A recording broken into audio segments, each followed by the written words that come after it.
राम राम। आज मैं ना अपनी आप बीती बात सुनाऊंगी, ना कि बाप बीती। मैं अपने बचपन की बात सुनाऊंगी कि बचपन में मैंने कितने दुख सहन करे हैं, कितने दुख सहे हैं, कितनी ज़िंदगी जिल्लत की जी है, जो भगवान किसी को ना दे ऐसी ज़िंदगी, ईश्वर दुश्मन को भी ना दे ऐसी ज़िंदगी। देखिए, बचपन में मैं जब पैदा हुई थी तो मेरे पिताजी ने मुझे मारने की कोशिश की, क्योंकि मेरी दादी ने उनके कान भर दिए कि है ना, आज तक हमारे घर में कोई बच्ची पैदा नहीं हुई है, सब लड़के ही पैदा हुए हैं, इसलिए इसको मार डाल।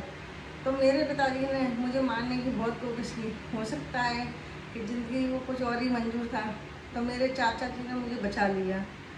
तो ठीक है, बचा लिया। फिर मेरे माँ पिताजी ख़त्म हो गए। मैं 6 महीने की थी, पिताजी ख़त्म हो गए। फिर मेरी मम्मी को है ना, मेरे ताऊ ने, चाचा जी ने, सब ने, दादी ने भगा दिया वहाँ से, अपनी ससुराल से। तो मम्मी मुझे 6 महीने की लेकर अपने मायके आ गई। मायके आ गई, मायके में उनके पिताजी ख़त्म हो गए, तो वो दूसरों की मेहनत मजदूरी करने लगी। मैं एक भाई बहन थे, भाई भी ऐसा था कि बिना माँ बाप के वो भी आवारा हो गया, तो वो भी इधर उधर घूमने लगा है। मम्मी है ना, जैसे तैसे मेहनत करके मुझे पालने लगी, भाई को पालने लगी। भाई इधर उधर चला जाता था, बच्चे के गम में वो भी चल बसी, मैं अकेली रह गई। भाई है ना, इधर उधर चला गया जैसे तैसे अपना पेट भरने के लिए दर दर की ठोकरें खाने लगी मैं, क्योंकि मेरी उम्र उस समय कितनी थी, 7-8 साल की थी मेरी उम्र। 7-8 साल की थी, लोग यहाँ दूसरों के यहाँ काम करने लगी। लोग काम ही नहीं करवाते थे कि इतनी छोटी सी बच्ची है, क्या काम करेगी बेचारी, क्या काम करेगी। मैं कहती नहीं, कर लूँगी, मैं काम कर लूँगी। मैं जैसे तैसे अपना गुजारा किया, बड़ी हो गई मैं। मेरे ताऊ जी ने मेरे लिए रिश्ता ढूंढा, क्योंकि वो लोग पैसे वाले थे और अच्छे पढ़े लिखे थे, अच्छी सर्विस करते थे, लेकिन हम लोगों को नहीं रखते थे। वो इसलिए नहीं रखते थे क्योंकि है ना, हम उनके बोझ बन जाते ना, उनका खाते पीते सब बोझ बन जाते, रहते करते, इसलिए मुझे नहीं रखते थे, ना मेरे भाई को रखते थे, किसी को भी नहीं रखते थे वो। लेकिन उनको है ना, समाज के डर से उनको ये डर था तो सब लोग कहते कि उसकी शादी कर दो, शादी कर दो। उनने मेरी शादी है ना एक अच्छे परिवार में तय कर दी, लेकिन है ना, ससुराल वालों को क्या कहना था कि लड़की है ना कहीं जाएगी नहीं, बस केवल घर में रहेगी। घर में रहने से मैं खाऊंगी क्या, जब मैं काम करूँगी तभी तो मैं खाऊंगी ना, घर में रहने से क्या खाऊंगी मैं। लेकिन फिर भी उन्होंने कहा कि तुम हमारे यहाँ पे चलो, 1 साल रखना। मैंने कही मैं नहीं आ सकती, भाई भी है, मैं कैसे जा सकती हूँ, या तो हम दोनों को ले जाओ या फिर नहीं। बोले नहीं, तुम अकेले चलो। मैंने कही मैं नहीं आ सकती। जब इंसान अभी शादी से पहले इतनी डिमांड कर रहा है, वो शादी के बाद में कितने डिमांड करेगा है। तो आप ऐसे उसको छोड़ दीजिए, सगाई को। ऐसी सगाई मुझे नहीं करनी। उनने तमाम मुझे बातें सुनाई, मोहल्ले वालों ने भी सुनाई, लेकिन कोई संग नहीं देता, सब सुनाने के होते हैं। जब किसी की बिगड़ी होती है ना, तो साया भी अपना साथ छोड़ देता है। तो सबों ने खूब बात सुनाई, लेकिन नहीं। फिर मेरे ना रिश्ते के एक मामा जी थे, उनने मेरी सगाई कर दी गरीब घर में। मैंने ख्वाब देखे कि चलो मेरे, अभी मैंने इतनी जिल्लत की ज़िंदगी जी है, फिर मेरी शादी हो जाएगी तो मैं अच्छी ज़िंदगी जूँगी है, मेरे पति होंगे, सब बात होगी, सास ससुर होंगे, अच्छा मुझे लगेगा, अच्छी ज़िंदगी जीऊँगी, घूमने जाऊँगी, फिरने जाऊँगी, सब कुछ करूँगी। लेकिन किस्मत को कुछ और ही मंजूर था है। किस्मत ने ऐसी पलटी खाई कि मेरे पति शराबी खवाड़ी, सब उनमें सारे बुराइयां भरी थी, जो अच्छाइयां नहीं थी, बुराइयां सारी थी। उनने मुझे मारना पीटना शुरू कर दिया शादी के बाद में। जो भी मेरे जेवर थे सारे सारे बेच दिए उनने हैं। इतनी मैं गम में बीमार हो गई, मुझे पीलिया हो गया, सारी बीमारी मेरे शरीर में जो कुछ थी आ गई। फिर मैं उठ बैठ भी नहीं पाती थी, उठ बैठ भी नहीं पाती थी मैं। अब मेरे ससुराल में मेरी जेठानी वगैरह कहती, बहाने बनाती है, काम के मारे बहाने बनाती है।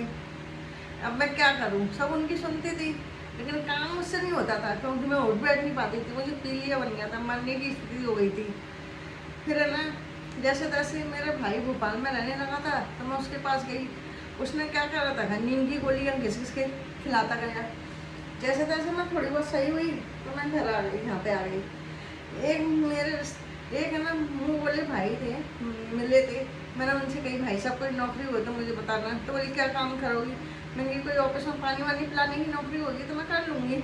उनने कही अच्छा होगी तो हम बताएंगे। रास्ते में उनके जुड़वा बच्चे हुए, उनने अपने घर पे मुझे काम दे दिया। जैसे तैसे काम दिया तो मेरे पति कहने लगे, गांव के लोग सब कहने लगे, अनाप शनाप बकने लगे, तो उनने मुझे मारा पीटा, उन नौकरी छोड़ दी। ना तो वो खुद करते थे ना मुझे करने देते थे, ठीक है, करने नहीं देते थे काम। जहाँ पे भी मैं जाती वहीं मुझे मारना शुरू कर देते, यहाँ पे भी मैं जाती वहीं मुझे मारना शुरू कर देते। इतने नशे करते थे कि ना नशे की तो कोई हद ही नहीं थी। एक दिन मुझ खुद चल बसे, किस्मत को जो मंजूर था मेरी हो कि एक दिन वो खुद चल बसे। अब मैं अकेली हो गई, अकेली हो गई। फिर मैंने बच्चों को, मेरे 2 बच्चे, बच्चों को पालने के लिए फिर मैंने मेहनत करी। जो नौकरी मैंने छोड़ी थी वही नौकरी कर ली है। इतनी दूर जाती थी, दूर कहीं कोई अधिकारी कहीं भेजता था, कोई अधिकारी कहीं भेजता था तो वहीं पर ही मुझे जाना पड़ता था। कभी साइकिल से आती तो लोग रास्ते में परेशान करते। आज से 40 साल पहले की, 35 साल पहले की बातें, तो लोग मुझे परेशान करते थे रास्ते में, जी जा रही है, जी आ रही है। सबकी जिल्लतें सहनी पड़ती थी। मोहल्ले में आते तो मोहल्ले वाले परेशान करते, इधर से घूम के आ रही है, उधर से घूम के आ रही है। लेकिन क्या करें, जिंदगी तो अपने लिए नहीं जीनी ना, जिंदगी तो बच्चों के लिए ही जीनी है ना। इसलिए ठीक है, सब सहन करा। रिश्तेदार सब छोड़ दिया था। रिश्तेदार तो और नाम सुना भरते थे, जहाँ घूम रही है वहाँ घूम रही है, क्या क्या जरूरत है घूमने की। अब मैं इतनी पढ़ी लिखी तो नहीं थी कि मैं कुछ काम ऐसे कर पाती कि कुर्सी पे बैठ पाती। लेकिन क्या करूं, मजबूरी ऐसी थी मेरी कि भगवान ऐसी जिल्लत की ज़िंदगी किसी को न दे। लेकिन ईश्वर है ना, बहुत दयालु है। मैं माता की शुरू से पूजा करती हूँ और माता की इतनी पूजा करती हूँ कि मैया ने हर पल मेरे संग दिया। और अभी भी मैं वीडियो बना रही हूँ ना, दिखा दूँगी, मैं मंदिर में बैठ के वीडियो बना रही हूँ, क्योंकि वो पल मुझे याद आते हैं ना, तो मुझे इतना रोना आता है। कभी मैं इंसान के सामने नहीं रोई, रोई हूँ मैं ईश्वर के सामने ही रोई हूँ। कभी भी इंसान के सामने नहीं रोना चाहिए, किसी को भी रोना चाहिए तो ईश्वर के सामने ही रोना चाहिए, क्योंकि ईश्वर सुनते हैं। इंसान तो मजाक बनाते हैं, इंसान कोई किसी की नहीं सुनता। और सबसे पहले आपको परेशानी आएगी ना तो आपके रिश्तेदारी आपका साथ छोड़ेंगे। मोहल्ले वाले तो बाद में छोड़ेंगे, रिश्तेदार सबसे पहले साथ छोड़ते हैं। अनाप शनाप वही सबसे ज़्यादा पकते हैं। जो रिश्तेदार अच्छे होते होंगे, मैं नहीं कह सकती सब रिश्तेदार ऐसे हुए दुनिया में। कई लोग ऐसे अच्छे परिवार भी हैं जो है ना एक दूसरे का साथ देते हैं और ऊपर उठा के ले आते हैं।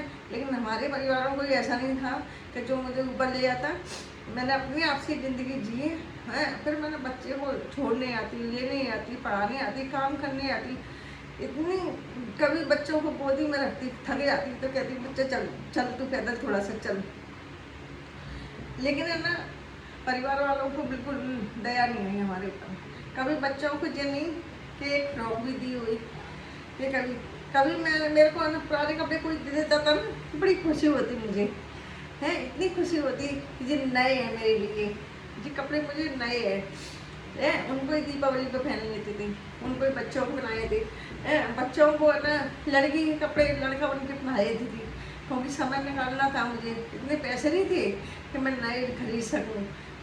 बच्चों को मैंने है ना, आपको मैं क्या बताऊँ, मंदिर में बैठ के मैं वीडियो बना रही हूँ, झूठ नहीं बोल रही हूँ, आपको ये बता रही हूँ कि इतनी रोटियाँ कैसी खाई हैं कि मैं आपको बयान नहीं कर सकती कि इतनी ऐसी रोटियाँ मैंने खुद ने खाई हैं। बच्चों को मैंने हमेशा अच्छा रखा है, अच्छे स्कूलों में पढ़ाई की है, हाथ पैर जोड़े सबके। लेकिन कभी भी बच्चों को ये एहसास नहीं होने दिया कि तुम्हारे पिताजी नहीं है। पिताजी होते भी ना उनके तो उनको है ना कचरा बीनने के लिए छोड़ देते, क्योंकि वो पिताजी ऐसे थे। लेकिन मैंने बच्चों को अच्छी ज़िंदगी दी, मैंने खुद ने दर दरों की ठोकरें खाई, सबकी सुनी, लेकिन बच्चों को अपने को अच्छी ज़िंदगी दी, अच्छी परवरिश की। और हर माँ बाप से मैं यही कहती हूँ कि ना अपने बच्चों के लिए चाहे अपन को कुछ भी करना पड़े, कुछ भी झेलना पड़े, दुनिया की हर चीज़ झेलनी पड़े तो झेलनी चाहिए, क्योंकि है ना अपन उनके ऐसा नहीं कर रहे बच्चों के ऊपर, अपना फर्ज है, अपन अपना फर्ज पूरा कर रहे हैं। मैंने अपना फर्ज पूरा किया। माँ बाप उनके पिताजी नहीं थे, मैंने पिताजी का भी प्यार दिया उनको, है माता जी तो मैं थी, लेकिन है ना मैं ना आपको क्या बताऊँ, कि भगवान ऐसी ज़िंदगी किसी को ना दे, ईश्वर माता मैया ऐसी ज़िंदगी किसी को ना दे कि इतनी जिल्लत झेलनी पड़े इंसान को। अगर मेरी जगह और कोई होता ना तो सुसाइड कर लेता शायद, लेकिन सुसाइड भी कैसे कर रहे हैं, बिना ईश्वर के तो सुसाइड भी नहीं होता है। बिना उसकी मर्जी के आदमी मर भी नहीं सकता है। मैं तो कभी भी नहीं सोच सकती कि मैं मरूं। मैं यही सोचती हूँ मेरी किस्मत इतनी ख़राब है, इतनी ख़राब। कभी मैं ये सोचती हूँ कि मेरे संग ये अच्छा होगा, लेकिन वो दूसरे ही दिन ना उससे डबल गलत हो जाता है, मुझसे डबल कलेश हो जाएगा, कुछ भी हो जाएगा, लेकिन अच्छा नहीं होता। अच्छा 2 पल के लिए खुशियाँ आती हैं मेरे जीवन में, लेकिन दुख है ना आ जाते हैं 2-4 दिन के लिए, कि 10 दिन के लिए दुख आ जाए, लेकिन खुशियाँ 2 पल की ही होती हैं मेरे जीवन में। लेकिन मैंने सोचा कि चलो है ना, अब मैं खुशी से अपनी वीडियो बनाऊंगी तो मेरा मन है ना अच्छा लगेगा है। जो मैंने है ना अपने जीवन में सोचा था इंजॉय करने का, तो मैंने नहीं कर पाई इंजॉय, लेकिन अब मैं सोच रही हूँ कि मैं अपनी ज़िंदगी अच्छे से जीऊँ। तो अब नाच गाने में तो कोई बुराई नहीं है, भगवान भी, कृष्ण भगवान भी अपनी रासलीला करते थे, कोई गंदी वीडियो तो हम लोग बनाते नहीं हैं। परिवार वाले अच्छे परिवार से हैं। लेकिन है ना, एक कमेंट मुझे आया था अभी कुछ दिन पहले ही कि है ना, आपकी उम्र के हिसाब से देखना चाहिए आपको, उम्र के हिसाब से। तो उम्र के हिसाब से मैं क्या देखूँ, मैं गंदी वीडियो तो बना नहीं रही। 100-100 साल के बुजुर्ग डांस कर रही हैं, नच रही हैं, तो बस वही मैं कर रही हूँ, मैं गंदा वीडियो नहीं बना रही हूँ।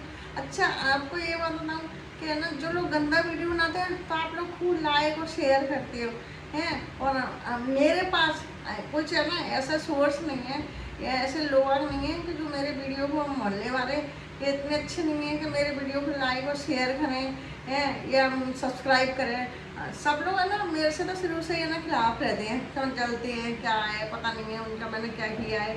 वो यही सोचते रहते हैं कि कभी ऊपर ना उठें, कभी ऊपर ना उठें, कभी अच्छे मतलब पैसे वाली ना बन जाए। उनको जो लगता है ना कितना पैसा मैं कमा लूँगी, क्या है, उनको जो नहीं समझ आता। लेकिन नहीं, मैं तो ये सोचती हूँ कि आप लोग मेरा संग दोगे हैं तो मैं ज़रूर है ना अच्छा कुछ करूँगी। मेरे मन में बस ये है, ईश्वर मेरे संग हैं और आप लोगों का साथ होगा तो मैं ज़रूर अच्छा करूँगी। मेरे वीडियो को लाइक और शेयर और सब्सक्राइब हाथ जोड़ कर आप लोगों से विनती है करें, और ज़्यादा से ज़्यादा उसको है ना शेयर करें। जय माता।